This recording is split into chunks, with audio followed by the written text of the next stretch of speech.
తిరుమలలో స్వామివారి దర్శనం అవ్వగానే చాలా మంది చేసే మొదటి పని హడావిడిగా బయటికి వచ్చేయడం. కానీ గర్భగుడిలో నుంచి బయటికి వచ్చాకే మనం మిస్ అవ్వకూడని కొన్ని పవిత్రమైన అనుభూతులు ఉన్నాయి. తోపులాటలో పడి కంగారుగా బయటికి రాగానే ముందుగా మనకు స్వామివారి తీర్థాన్ని ఇస్తారు. దాన్ని ఏదో తీసుకోవాలి కదా అని తీసుకోకుండా రెండు చేతులతో కళ్ళకు అత్తుకొని భక్తితో తీసుకోండి. మీ అలసట మొత్తం అక్కడే గాల్లో కలిసిపోతుంది.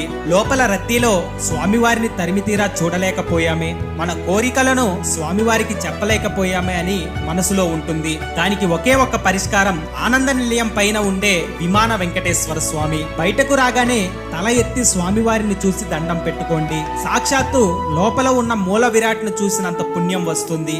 ఆ తరువాత హుండీలో మీకు తోచినంత సమర్పించండి. గుడి ప్రాంగణంలో ఒక్క 2 నిమిషాలు ప్రశాంతంగా కూర్చొని ఆ ఏడుకొండల వెంకటేశ్వర స్వామి రూపాన్ని మీ మనసులో శాశ్వత